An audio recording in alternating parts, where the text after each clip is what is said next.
Now we want to look at what is happening in the U.S. How has policy really changed? And I think it's one thing that has been playing out aggressively in the market is the differences between Senator Joe Manchin, who's a moderate Democrat from West Virginia, and Joe Biden. And right now they just extended for a little bit longer the pause on the payments for student loans. I think that will eventually go away, and we're starting to see, just based on delinquencies, people starting to catch up to make sure that they're available. But what is happening right now, and when you look at what has been discussed, the Manchin has said that he's key to this passing of that 1.75 trillion domestic investment bill, but he's also not the only one. There's another moderate Democrat in the Senate that is also hesitant to this. And when you look at what the structure is, Manchin has been essentially saying that this Build Back Better is also, or infrastructure spending, it aims to expand the social safety net and tackle climate change. And when you look at where this is being spent, and I think he brings up a good point, because he's essentially saying, look, we have a deteriorating geopolitical backdrop. When you either look at Asia, when you look at Europe and NATO versus Russia. And so he's like, why are we spending more money when we should really take a pause? We've injected so much capital and liquidity into the market from a fiscal standpoint. Let's let it work through the system. Like, we have almost $2 trillion in the reserve repo purchase group. Like, let's let it work out. Let's stop just continuously firing off and spending $1 trillion here, $2 trillion there, because he's finally saying that we have to really look at what are some of the impacts, what are some of the net goals, and why are we moving in this level. And then he released a statement where I think he really kind of points out where an increase in the debt load that would drastically hinder the ability of the country to respond to the coronavirus pandemic and geopolitical threats. And then when you look at the U.S. Treasury cash balance at the Federal Reserve, you get an idea of kind of where the cash balance sits. Why, where we're going to have to issue more debt. We have to go back and hit the market aggressively. And it's like, let's just let things sit for 2-3 months, maybe a quarter. I know it's crazy to stop spending for a quarter when you're a politician, and this is a rebuke on both sides of the aisle. It's like, just let's let things play out. Let's understand, where are we on monetary policy? We have trillions of dollars sitting there, just spare cash, going from the bank balance sheet to the Fed balance sheet, then from the Fed balance sheet back to the bank balance sheet, for no reason. It's just flip-flopping back and forth. Let's let the market try to digest everything and understand where things are going. And I think that is the most prudent way to really take this step forward. I do think we need an infrastructure bill. I think the infrastructure bill should have replaced what was actually passed in March. But again, there's still something to be said on how it's going to be done in terms of, if I'm spending on infrastructure, why do I also need social safety nets? Because if I'm spending on infrastructure, I'm going to create more jobs. And if I create more jobs, then I don't need to give people social safety nets, because I'm going to give them jobs. And that's, I think, some ways to look at the best way forward without providing this, free money, helicopter money, but have someone work for it. Like, look, we need to build new roads. I don't know if you've driven on roads recently, but they're terrible, and it would be great to have some of them fixed. Now, that's construction. That's, the raw materials. That's the, building the new equipment that's going to run it to be rented. I mean, there's all of these pieces and knock-on effects that we really have to consider when we're looking forward, because I'm so tired, and I think I speak for many. I'm tired of just, when you look at fiscal and monetary policy, of it being reactive. Everything is reactive. Nobody's looking at this and saying, okay, this is where we are today. Where do we want to be 5 years down the road? Where do we want to be 10 years down the road? And how do we enact policy today whether it be painful in the first year or 2 years of it being, and again, I'm starting a new business. I haven't had a paycheck in a very long time. So I'm saying this not from a point of strength where I have all this money pouring into my pocket, but as a point of it may be hard. I'm not saying it's going to be easy in that first year or two, but it'll pay dividends over the our formidable years, and I think that's what we really have to get back to, because over the last, I think, 20 to 30 years, we've continued to roll back and become as reactive as possible, which has led to very poor policy on both sides of monetary and fiscal. So now when we look at what is the market pricing in, and this is the uncertainty. So the market is pricing the first hike and the pace of hikes thereafter.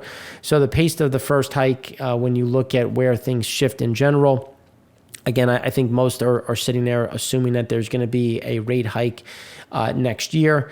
In terms of when it's going to come, it's just going to be a matter of that timing as to when it's going to happen. So, and then the pace of when it will happen, I think, I still think that we get 3 rate hikes next year. And it'll come down to when do we actually finish tapering. I think tapering, the bond buying ends first, and then based on when that ends, if it's February, March, or April, depending on if it's accelerated, if it gets pulled out a bit, that'll dictate as to when we get that first rate hike. And what is also happening is, companies are falling victim to loans that breach regulatory guidance rise to a new record. And that's the percentage of new corporate loans with ratio of debt to EBITDA above 6 times. So just think about the EBITDA side, where we have more and more companies that are just not making money. And that's earnings before interest, tax, depreciation. So again, you're looking at these things and you're putting it all together. And you have to look at, how much money am I actually making? And again, that's where amortization at the back, and I forgot to say the A, I apologize. But when you look at it, a record 1/3 of U.S. loans sold to investors this year came from companies that borrowed more than financial watchdogs recommend, raising concerns over rising reliance on corporate credit that could exasperate an economic downturn. Well, duh. I mean, just go back to the first segment where we talked about how monetary policy creates risky behavior. So what have we done? We've created risky behavior, and because investors are incentivized to go as risky as possible, retail investors are piling into things to try to make up for the fact that their savings are terrible in the bank. We're creating this. So by the end of November, 33% of the 954 U.S. leveraged loans issued in 2021 so far had a ratio of debt to earnings that exceeded 6 times, according to the data going back to 2005. These loans breached a threshold set by the Federal Reserve Office of the Comptroller of the Currency and Federal Deposit Insurance Corporation in 2013 that was adopted by the banking industry as a loose cap on leveraged lending. So again, we're just leveraging to the gills again. The 6 times threshold is not a hard line, and the guidance, unlike a more formal rule, is not enforceable. Nonetheless, the guidance states that generally debt in excess of 6 times earnings before interest, taxes, depreciation, and amortization raises concerns for most industries, which for anybody that has been in the high yield distressed debt space like myself, it's not hard and fast, and you'll trip it, and then you'll get a forgiveness, or you won't be pushed into bankruptcy, because technically that's what you're allowed to do, is you're allowed to push it into bankruptcy. You'll get a waiver, but as this compounds, it becomes just another landmine in a very uncertain future as we get fiscal and monetary policy coming back out of the system.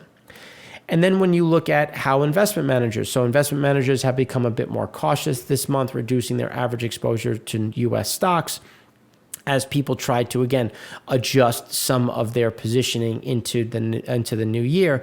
And the same can be said for small investors, though the outlier on this is crypto, where investors are generally hesitant to get back into the market as per the Google search activity, yet crypto is the exception. So again, you've had a lot of volatility, which has caused some people to just look in and maybe pause into year end after fantastic gains and saying, look, I'm going to lock in some of these gains. gains, sell some of these losers, and then adjust and reassess for where things sit as we go into January.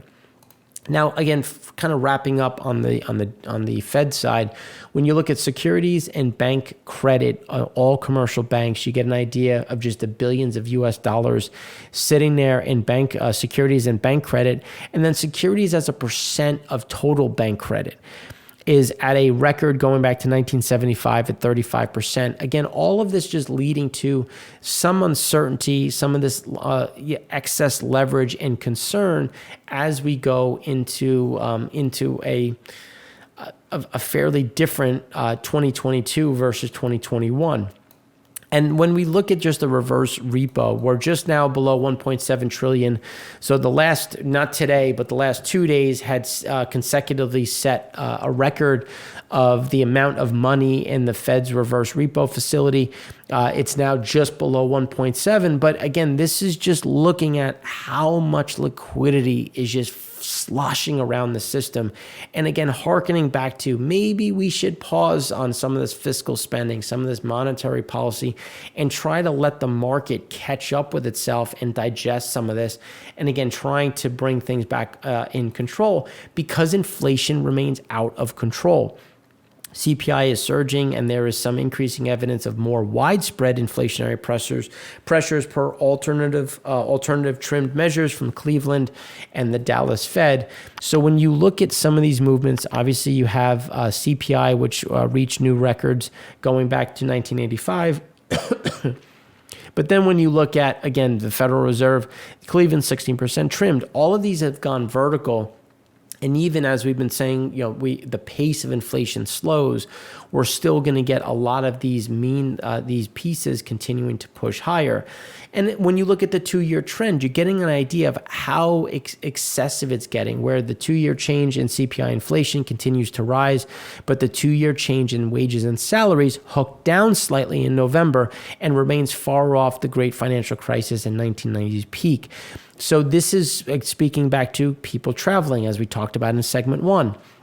As people look at wages, look at their cost of living, that's when you're going to start to see these adjustments. But until you see a bigger consumer rejection of prices, you're going to continue to see inflation going up, as shown by surveys show a record share of firms planning to raise prices. So when you look at it at this point in time, over 60% of firms plan to raise prices, and that's the percentage of firms who expect to raise prices minus those planning cuts. And this is Q4 2021, and obviously only in November, but you get an idea of just how massive it is on the percentage side and where inflation is looking to go. But at some point, people will reject higher prices. And this is going to be one of those tests as small businesses. Small business continue to struggle with inflation and now cite it as the second most important problem, tied with taxes, and quality of labor remains the most important. So quality of labor, how do you fix that? You pay higher wages. How do you finance your higher wages? Well, you charge higher prices, all of which is that leading indicator for where inflation is going to be, where price changes will be. So the pace will slow, but again, you're going to find some of that. And as some of the supply chains adjust and get a little bit better, some of that money will get passed over to wages, and that's why we continue to see this upward momentum. Again, the pace will slow, but still remain elevated going into next year. And then the latest Deloitte survey, Deloitte quarterly CFO survey shows an increase in forecast for personnel and salaries next year. 9 in 10 financial chiefs anticipate their organizations will embed more automation into operations. 88% will use hybrid office work models. Again, you're just seeing more consumption in terms of that hybrid, which will permanently really shift how much gasoline is consumed, where people are really located, and how they're going to have that work from home as wages continue to go up and hiring goes up as well. Higher wages enables more hiring. So again, when you look at the future output, when you look at the market U.S. manufacturing PMI, future output remains robust, but the backlog of work is slowing, and that new orders are slowing. And again, that's leading into some of the pressure points that we've been discussing as some of this takes a pause on the global growth side. So then when we turn to input prices have come down a bit, though input prices. So the manufacturing side, input prices have come down. Again, that's some of that counter. Even though they're raising prices for the consumer, it's again to cover some of those wage increases as input prices and some of those supply chains soften a bit. We've seen the dry bulk index rates come down. They're well off of highs now. Again, they're still when you zoom out, there's still a lot of pressure, but you're starting to see that slow down. And then on the market, U.S. services, input prices on the services side remain at a record. So this is that push me, pull me type thing that we're talking about, where for the consumer, this is where you get that stagflation. You're getting some prices coming down, some input prices going to new highs, and how much of that gets passed on is going to keep us elevated in that stagflationary backdrop. Business outlook, further evidence that some bottlenecks are easing. Prices paid component of December Philadelphia Fed index declined to the lowest since February 2021. Supplier deliveries hooked down as well and are off highs. Again, some of this benefit as we go through that pace of inflation as we go forward. And then the Philly Fed Business Outlook Survey Diffusion Index, general conditions, had a big drop below estimates. And then again, the number of employees still remains elevated. So you're getting some of these shifts back and forth. But some of these concerns on the business outlook is, across the whole system. And then when you look at consensus CPI forecasts are surging back to highs, and this is why I laugh, because we were the crazy ones that were saying back in February that this was going to go parabolic, and as early as 2020. And here we are. So, touche to anyone who was against us. But, here we sit, and again, we're still think that inflation is going to be a big problem. It's just the pace of that inflation will slow. Savings and income drop as inflation rises. Again, all moving in the wrong direction when you think about trying to kind of get this come together. So month over month inflation, the pace will slow, but we're not seeing that savings as a percentage of disposable income coming back. Government transfers have calmed down. We don't see that coming back up. Some of it will stay. The tax credit will stay on the child tax credit. Some of the benefit will be there. But unless you get a big increase in wages coming from your business, it's going to be difficult to see that adjust higher. And then when you look at the cost index, and again, looking across the board, latest mean, and then the value at going through 1 year, you can see that the employment cost index is just surging higher again and will remain elevated as the last continues to pull the mean, continues to pull that average. And that's why we do see that their employment cost index is going to go up. And this is going to, as some of those pieces, kind of peak and start to come down on the inflationary discussion, this is going to be firmly underneath it as a tailwind supporting inflation, supporting where prices are right now, and keeping things up, impacting growth as we go into 2022. So that's what we have for you on that subject. And now we're going to go into what happens next year on some of these supply chain bottlenecks, and how are they going to be addressed, and how much of that will continue to get pulled through and impact that inflation discussion as we go throughout 2022 and beyond.